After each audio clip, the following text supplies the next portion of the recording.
Saya tidak akan memberi nasihat banyak, tapi saya punya filosofi tentang tenaga kerjaan. Tadi sudah disebut bahwa nilai kerja itu ibadah. Agama manapun pasti setuju kalau orang mendapat rezeki atau mendapat kebutuhannya karena lewat jalan yang halal. Jalan yang halal itu biasanya pilihannya itu ya kerja, terus warisan, terus hibah. Ini penting saya utarakan karena saya nanti akan baca beberapa makalah yang diriwayatkan ulama-ulama top ya, kitabnya Imam Ghazali. Kenapa kita bicara tentang pekerjaan?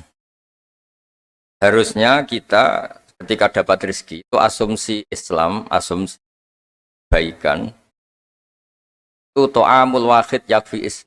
Jadi makanan jatah orang satu atau rezekinya orang satu itu normalnya bisa dimakan orang dua. Wa to'amusnaini yakfi arba'atan. Normalnya rezekinya orang dua itu bisa dimanfaatkan, bisa mencukupi orang empat. Jadi kekacauan dunia ini dimulai karena jatahnya orang satu menghabiskan jatahnya orang seribu. Jadi gara-gara kerakusan itu terus sistem sosial itu menjadi kacau. Harusnya itu to'amul wahid yakfi to'amusnaini yakfi arba'atan. Jadi jatah rezekinya orang satu bisa menghidupi orang dua ke atas, jatahnya rezekinya orang dua bisa menghidupi orang empat ke atas. Kemudian ini saya baca saja supaya tambah berkah beberapa teks tentang pekerjaan. Ini di kitab Ihya di halaman 85 kalau kitab saya tentang keutamaan kerja. Ini dijelaskan inna minadz-dzunubi dzamban la yukaffiruhu illal hammu fi talabil ma'isyah. Jadi bagian diredaksikan minadz-dzunubi dzunubun la yukaffiruha illal hammu fi talabil ma'isyah. Jadi sebagian dosa itu ada dosa yang tidak bisa dihapuskan oleh istighfar, tidak bisa dihapuskan oleh sedekah, tidak bisa dihapuskan oleh misalnya wiridan. Yang bisa menghapuskan dosa itu hanya kalau kita serius atau kepikiran, hammu itu kepikiran mencari maisha, cari rezeki. Jadi sudut pandang itu penting. Jadi kita yang sedang istighosah atau kita yang sedang pengajian atau mungkin kita sedang jadi ustadz, melihat orang mencangkul, orang ke pabrik, orang di aktivitas pekerjaannya itu harus kita lihat bahwa mereka adalah orang-orang yang sejatinya sedang minta ampun sama Allah Subhanahu wa Ta'ala. Karena di sistem pekerjaan itu lahirlah satu variabel atau satu apa saja yang positif. Ada hukum sosial karena ketemu teman yang saling memberi pengalaman. Ada ketergantungan manusia sama hal-hal yang halal. Ini yang paling penting. Ya, banyak orang itu diwat itu karena pekerjaannya. Misalnya orang bisa hidup itu sebetulnya karena makan nasi, minum air itu sesuatu yang halal. Jangan sampai orang bisa berpikir bisa tenang kalau minum narkoba misalnya. Orang bisa kerja karena digerakkan punya anak kecil, punya ibu yang renta atau punya keluarga yang membutuhkan. Jangan sampai orang kerja karena digerakkan oleh keinginan bernafsu karena hal-hal yang maksiat. Hingga status orang yang dagang misalnya atas sirusoduk yuhsaru yaumal qiyamati ma'as-siddiqin wa syuhada. Orang yang dagang kemudian dia benar, dia jujur, itu nanti makomnya kelas dia itu bersama para orang-orang yang meninggal syahid, pahlawan-pahlawan. Ini penting saya utarakan supaya cara pandang kita terhadap beragama. Jangan sampai misalnya kita beragama terus kemudian melihat yang ibadah itu yang datang ke masjid. Ya kita jam kerja kemudian ada pengajian, kita tidak pengajian itu dianggap salah karena nggak datang di masjid. Padahal kita datang ke pabrik atau ke pasar, nilainya sama-sama ibadah. Ini penting supaya cara pandang kita terhadap orang lain itu positif. Saya berkali-kali bilang, kalau ada tetangga saya meninggal, saya muji orang ini kalau malam tidur. Kalau malam mungkin ya lihat sinetron. Kalau malam itu ya santai-santai di rumah sampai. Kalau kita pakai sudut pandang maksimal, yang dikatakan taat itu tahajud, dan maka orang ini tidak masuk kategori taat. Tapi kalau kita kembali ke definisi takwa, takwa itu meninggalkan hal-hal yang dilarang Allah Ta'ala. Orang ini akan kelihatan berprestasi karena saat di rumah dia berarti tidak melakukan hal-hal yang kritis, tidak mencuri, tidak mengganggu orang lain, tidak menjadikan kegaduhan di patan atau di jalan. Hingga agama ini juga harus mengapresiasi tarkul ma'asi, bahwa orang yang tidak punya aktivitas di rumah banyak yang dilakukan sebetulnya, kebaikan masif, kebaikan bersama, karena orang ini tidak melakukan hal-hal yang merugikan orang lain. Ya, saya berkali-kali bilang kalau saya jadi kiai, jadi orang baik, kalau ada orang yang dermawan, ngasih sesuatu ke kita, ya kita senang karena kebaikan itu diapresiasi. Misalnya ada tadi cerita menakar dapat apresiasi, dapat penghargaan, ya kita senang karena itu. Karena itu, tapi andekan tidak itu juga senang. Senangnya karena mungkin orang lain ini sudah tidak butuh kita. Tidak butuh kita buat baik. Saya berkali-kali bilang, kalau Anda jadi kiai tidak usah tersinggung kalau tetangga tidak minta konsultasi. Artinya mereka sudah mandiri, bisa memutuskan masalahnya sendiri. Tapi kalau konsultasi, anggap mereka punya akhlak, tanya kiai. Kalau tidak, ya anggap saja mereka sudah mandiri. Makanya sudut pandang ya dalam Islam, sudut pandang itu penting sekali. Jadi setelah kita baca beberapa hadis, suatu saat Rasulullah itu ngaji di masjid, teras masjid. Dia ngaji, dan ada pemuda dengan cangkulnya, dengan enaknya melewati Rasulullah. Ya para sahabat itu komplain, ini dia ngawur sekali, ada Rasulullah ngaji tapi tidak ikut ngaji, malah berlalu saja ke ladangnya. Tapi ketika dengan tanda kutip disalahkan, Rasulullah malah bela pemuda tadi. Pemuda kalau dia kerja karena mencarikan nafkah untuk keluarganya, yang kecil atau yang tua, dan supaya dia tidak minta-minta orang lain, sudah sunnahku. Jika bentuk sunnah Rasul itu tidak harus orang datang ke pengajian dan orang ikut fatwa kita, mau itu. Nah, mungkin teman-teman yang sedang bekerja itu tidak lagi mendengarkan ngaji, sudah melakukan isi pengajian. Jadi yang lain baru mendengarkan, yang itu sudah melakukan isi pengajian. Makanya kalau di daerah saya banyak, kenapa kamu tidak datang ngaji? Saya lebih dari ngaji dari Pak Kiai. Kenapa? Pak Kiai kan yang menyarankan supaya kita baik sama orang tua. Saat Pak Kiai pengajian, saya ngurmat orang tua saya di rumah sakit. Tapi kadang-kadang kita pakai ukuran kita sendiri. Yang nggak datang pengajian itu orang jelek karena nggak mau datang. Padahal jangan-jangan yang sedang di rumah itu yang sedang melakukan isi pengajian itu, ya dia tidak datang karena ngerawat orang tuanya, karena sedang asik dengan istri. Harus disebut bagian dari kebaikan. Nah, dalam kebaikan Islam, Nabi pernah ngendikan, "Babi ahadikum sedekah." Kamu kumpul dengan istri kamu itu, sampai sahabat protes, "Ya Rasulullah, masa ayati ahaduna syahwatahu wa huwa lahu ajrun?" Masa urusan seneng-seneng sama istri dia dapat pahala? Nabi menjawab, "Alaysa law wada'aha fi haramin akana aliwis." Kalau pelampiasan syahwat itu hal yang negatif atau yang haram, dia akan dosa. Ketika meletakkan yang benar, dia juga. Jadi pahala itu segampang itu. Orang asik dengan anaknya, dengan cucunya, bercengkrama di rumah. Ya pahalanya besar, karena saat itu berarti dia tinggalkan maksiat, dia tidak dengan. Nah pekerjaan juga gitu. Mungkin orang lain dapat uang karena transaksi narkoba. Mungkin orang lain dapat uang karena kejahatan. Orang lain dapat uang karena menipu. Orang-orang yang bekerja luar biasa, ini dapat rezeki. Harus kita apresiasi. Ya makam orang-orang ini, makomnya, itu nanti kalau meninggal ma'asyid wasyuhada. Orang-orang punya gelar asyid. Gelar yang luar biasa dalam khazanah kewalian. Orang-orang yang bekerja itu nanti makomnya seperti itu. Itu adalah inspirasi kita yang luar biasa. Sehingga nanti kita tidak melihat orang lain itu, wah, wong kok kedoyan tok, orang orientasinya dunia tok, bekerja terus, ingin kaya raya itu. Ya wis kan. Kita tidak boleh berpikir. Karena apapun banyaknya harta di tangan orang-orang halal, tangan orang-orang baik, pasti efeknya juga. bisa melahirkan pekerjaan, bisa melahirkan kemanfaatan. Ya Nabi kalau muji pedagang itu dari 10 rizki itu 9 berkahnya ada di pedagang. Karena kalau pedagang itu kikir, sekikir-kikirnya pedagang, dia harus mengeluarkan uang, bayar supir, bayar satpam, bayar yang ngirim jasanya dan sebagainya. Ya uang tetap berputar.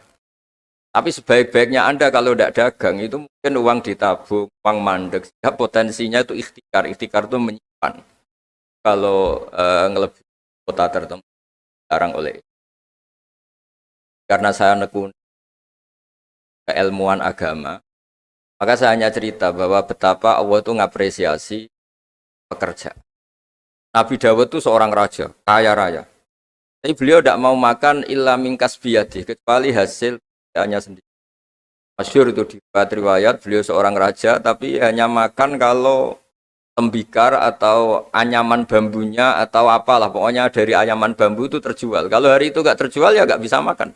Padahal beliau seorang raja, saking inginnya supaya rezeki yang dia makan, yang beliau makan mingkas biyadi, dari hasil karyanya sendiri.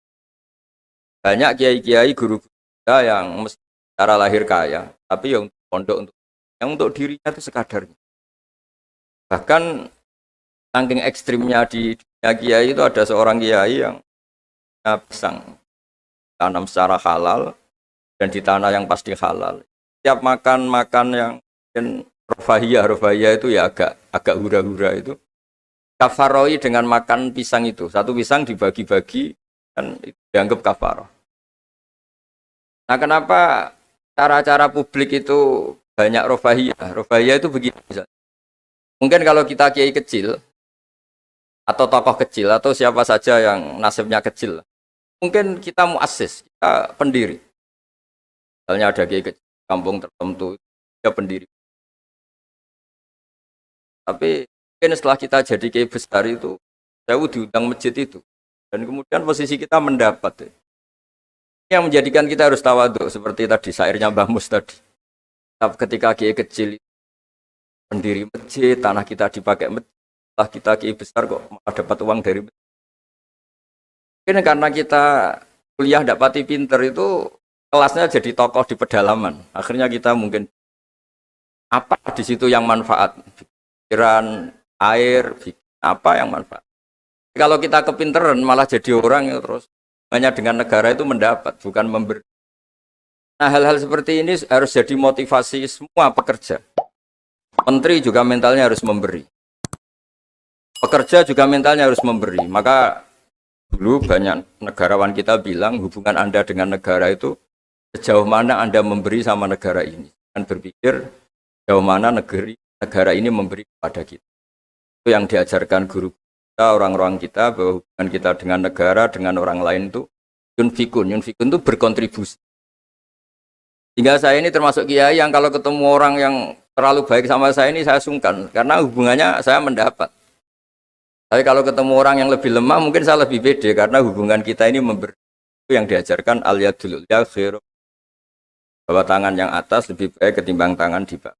Makanya saya mohon kementerian semuanya lah, kita hubungan dengan bangsa kita, dengan masyarakat kita, dengan rakyat kita hubungan memberi, bukan hubungan mendapat. Bahwa secara aturan atau secara kultur karena kita pejabat, kita kiai mendapat itu ya rezeki dari Allah yang kita terima secara syukur. Tapi sebetulnya komitmen kita sebagai bangsa, komitmen harus dicatat.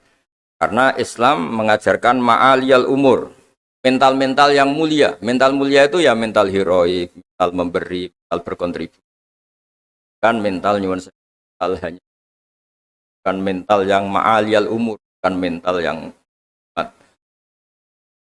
kita mohon ini mungkin ya harus saya sampaikan karena memang supaya orang itu melihat bahwa pejabat itu mikir kita, mikir negara, dan juga gitu, kiai juga. Semuanya harus diartikan mereka itu berpikir keras untuk kita. Jadi kalau kita orang yang mungkin agak nyun sewu, agak dengki atau agak hasut, berpikirnya tuh enak jadi pejabat, enak jadi kita, enak jadi ini. Itu jadi kita repot. Makanya tunjukkan bahwa kita adalah orang yang bermental hero, orang yang bermental berkontribusi, orang yang bermental khairunas anfa'uhum. Yang terakhir, karena tadi banyak yang baca puisi, banyak saja dan saya senang sekali, tapi saya mau cerita tentang keunikan dunia-dunia wali. Dulu ada seorang wali jadi pegawai penjaga kebun, padahal seorang wali dia penjaga kebun anggur. Jaga kebun anggur, karena dia wali hanya jaga aja. Tahun-tahun dia jaga di situ, mungkin 10 tahun. Suatu saat majikannya datang. Saya ambilkan anggur terbaik yang paling manis. Karena dia agak pengalaman ngambil yang merah merona, yang tidak kehitam-hitam diambil. Ternyata kecut sekali, masam sekali. Majikannya marah-marah. Kamu kerja di sini 10 tahun tidak pengalaman. Harusnya kamu bisa membedakan mana yang manis, mana yang masih masam. Ya saya ini kan kiai, jadi tidak pernah ngambil sesuatu yang tidak hak saya. Nah, kira-kira kalau Anda punya karyawan seperti itu tuh bingung apa Anda? Kalau dibilang khianat, tidak pernah khianat, tapi akhirnya nggak bisa disuruh karena nggak pengalaman. Barat Anda punya pembantu, ayo anterin saya tidak bisa nyupir. Mobil nganggur banyak kok tidak bisa nyupir. Saya tidak pernah gasap. Jadi itu memang apa ya? Jadi akhirnya terus majikan tadi, sudah kamu jadi guru saya aja, jadi kamu nggak pantas jadi kerja gitu. Terus akhirnya dan ternyata ya, tadi termasuk wali besar yang hazanah wali kerja 10 tahun di sama sekali nggak pernah makan. Suatu saat majikannya datang minta diambilkan anggur terbaik. Dia ngambil sekenanya yang dikira baik, terus ternyata itu kecut sekali, masam sekali. Dia dimarahin karena dia nggak pernah sama sekali batu ngambil. Dia merasa kualitas ya dijaga, amanah dijaga, tapi komitmen terhadap kebaikan bersama karena ekonomi. Kalau kita bangkrut, yang sakit ya pangan saja, bukan kemenaker saja. Kalau negara ini kolab, yang bingung juga nggak presiden saja, kita semua salah sebagai bangsa yang bersama ingin khairunnas anfa akan rahmatan, semuanya enak, semuanya nyaman karena kita semua kenal Bismillahirrahmanirrahim. Ketika menyebut Allah pasti yang maha pengasih dan maha penyayang. Saya kira demikian, mari berdoa bersama semoga bukti bahwa kita bergantung sama yang menguasai langit bumi, menguasai kehidupan kita, menguasai semua yang terlewatkan maupun yang akan datang. Al-Fatihah.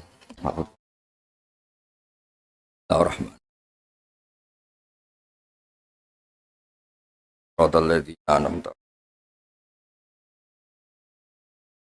Ahmaduka ya ghafuru ya syakuru masalli wa sallim alal basyirin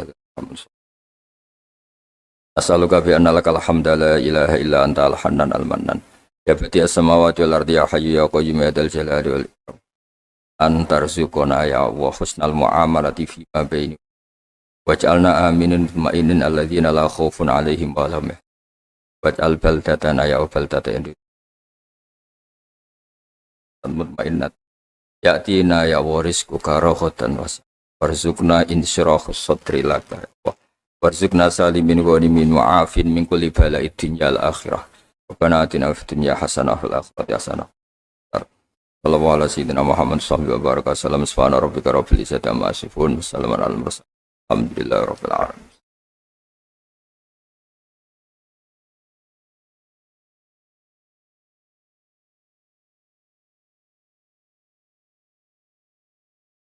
Kurang lebih mohon maaf. Assalamualaikum warahmatullahi wabarakatuh.